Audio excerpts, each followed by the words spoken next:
All right, everyone, welcome in. We're diving deep today into something I know a ton of you are thinking about these days. E-commerce.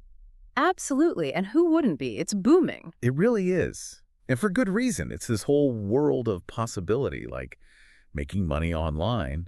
But how do you actually make it work?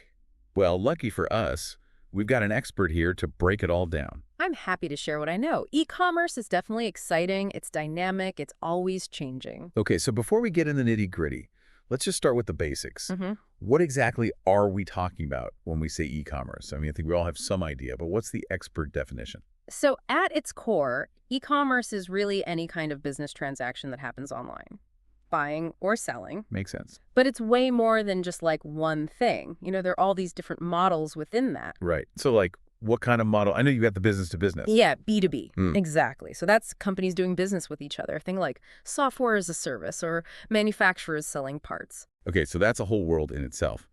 Then you've got your typical, like what most people think of when they think e-commerce, like business to consumer. Yeah, your B2C, that's your online stores, your Etsy shops, Amazon marketplaces, that kind of thing. Okay, so that's like selling products directly to customers. Hmm. And then you've got consumer to consumer as well, right? Yes. C to C, like eBay, Poshmark, that's all individuals selling to each other. So many possibilities. I can see why this is so appealing.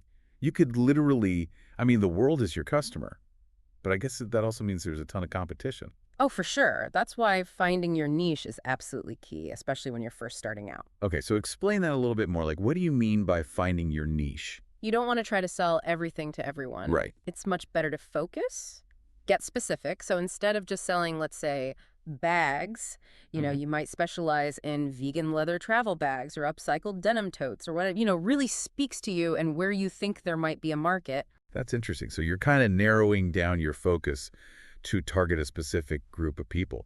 But how do you know what people even want? Market research? Yeah, but how do you even do that? Well, there are actually a ton of tools out there, both free and paid. Google Trends is a great place to start.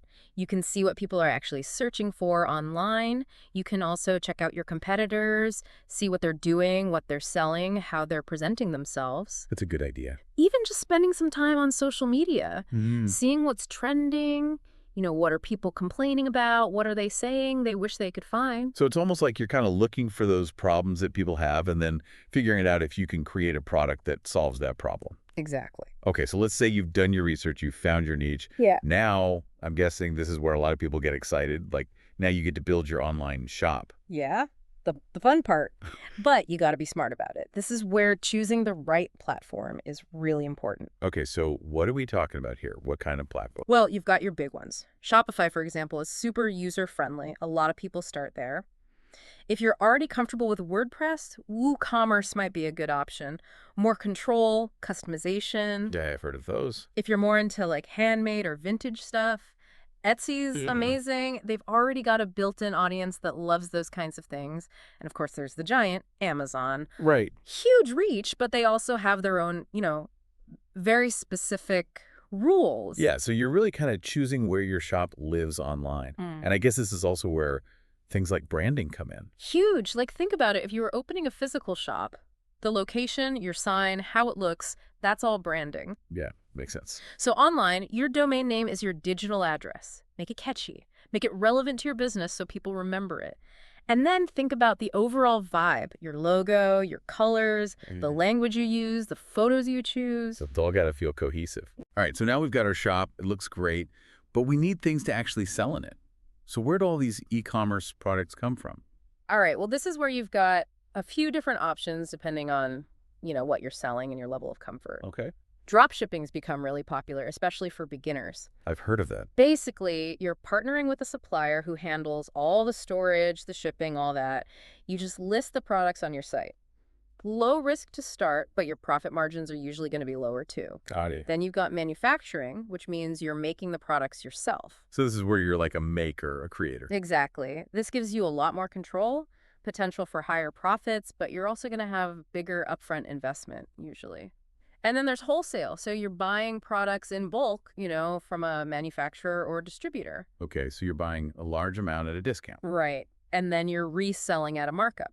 Requires a bit more capital to start, but you can usually get better pricing that way. All right, so you've got your products, your store's all set up, it's go time, right? Uh, But how do people actually find you among the millions of other online shops? The million-dollar question. Right. Marketing. It's the lifeblood of any e-commerce business, and this is where you got to get strategic. Strategic, okay. So, first off, search engine optimization, SEO. Everyone's talking about SEO these days.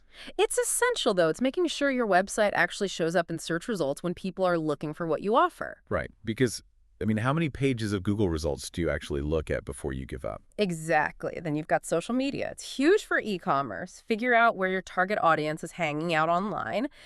And don't just try to sell them stuff. Provide value. Build a community. It's funny you say that because, honestly, I see ads online all the time. I almost never click them. Right. Nobody wants to be bombarded with ads. But I am way more likely to check out a brand if a friend mentions it or if I see them doing something cool or interesting on social media. 100%.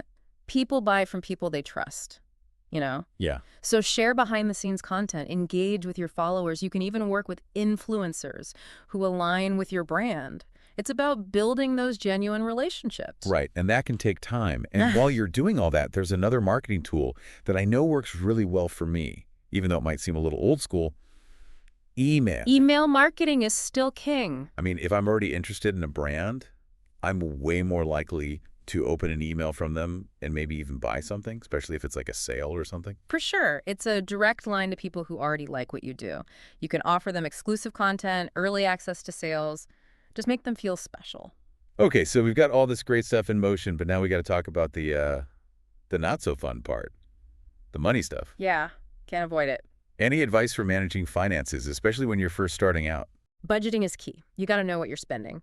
So figure out those startup costs, like your website, maybe inventory if you're holding any, marketing. Then think about the ongoing costs, platform fees, shipping, maybe eventually hiring some help as you grow. Makes sense. Track every single dollar. Know your profit margins. So important. And especially when you're first starting out, resist that urge to spend those early profits, on all the fancy stuff. Like a new laptop. Right. Invest back into your business. New product development, better equipment, more marketing. That's how you grow. Reinvest. Got it. Okay, let's fast forward. Things are going well. You're getting orders. You're getting busy. Maybe even starting to feel a little overwhelmed. How do you scale up without burning out? That's the challenge, right? Yeah.